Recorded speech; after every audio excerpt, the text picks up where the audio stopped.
So I picked up my Model 3 today and I'm really excited. The drive home was amazing. Just a quick short drive so that I could get home and not get stopped by the cops because in this jurisdiction we do need a front license. I installed the license plate on the back, but I've got nothing on the front yet because I've got the bracket holder and I couldn't do it outside at the dealership. It is a bit of a nippy day today, so I decided I'd wait till I get home and warm up the car in the garage. So let's get off to do that now. So this is the plate holder here, and on the back side it has some 3M adhesive. The little baggie has the screws in it, but nonetheless, centering it up might seem simple enough, as they show this little notch on the bottom here which shows the center, and they want you to align it with the center notch that's on the intake grill at the bottom, which is very hard to do. So I've done something a little different. You can probably already see it now. You see a little red line running up my car. That is not a pen mark, that's a laser line. And let me just show you how I set that up. So I just took one of my Johnson levels that I use for construction, and it uses a nice little high-powered laser level, and it self-levels itself. And all I did was set it up just at the right height so that I could align the vertical line onto the front of the car. And I've got it set up so that I've got that line just nicely arriving at the front tip of the Tesla logo here. And so as I go down, I already have it nicely set up here to align on the top. There's a little plastic bit jutting out here, and that is the lower grille portion that you're supposed to align with according to the instructions. So since it's aligned both from there and to the top of the T here for Tesla, I am clearly dead center on this, and now I can align the plate to that.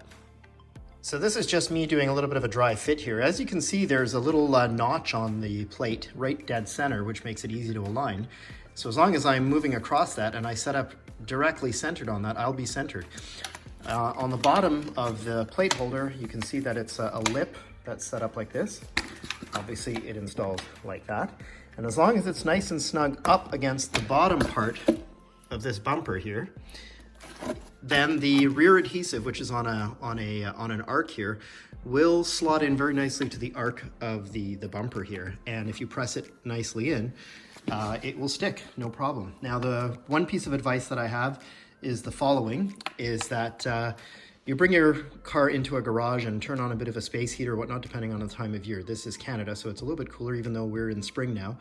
But you need to have sort of a nice above 15-degree temperature to do self-adhesive like this, or you will run into trouble with this falling off in the future. So yeah, I've done that already, and I'm ready to install. All right, so I've got this nice and cleaned up. By the way, one other little piece of advice as well is to clean this area up nice and clean. I used an alcohol-based wipe a little while ago to wipe it down, make sure that there's no dirt. The car is brand new, so of course there's no road dirt or anything like that on there, or any rough surfaces, whatnot. So that now that it's nice and clean, it's a good surface for it to adhere to. So the next steps, well, let's get rid of the little screw bag off the back here temporarily, and let's clean this out a bit. There's a little bit of dust in there. And so we have these self-adhesive strips, and I'm going to pull these off and get ready for the install here. And this last one here at the top's a little tricky. Okay, so these are set up, and like I said earlier on, we're going to want to get it nicely aligned to the bottom here, and then start to roll up. And I'm already centering my laser on that little dot there. Just make sure that that's nice and snug there. Okay, we're nice and centered. All right, and I see that it's nicely aligning to the concave shape in the back here of the bumper, as you can see, and with that adhesive. And I'm just going to give it a good push down in all directions.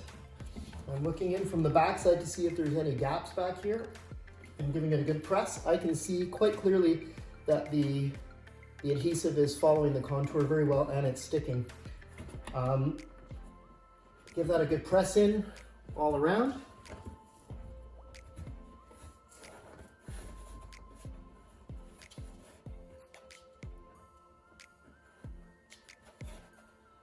Excellent. And we're done. Hey, smash that like button and subscribe to my channel if you like this video, and also see in the details for my Tesla referral code.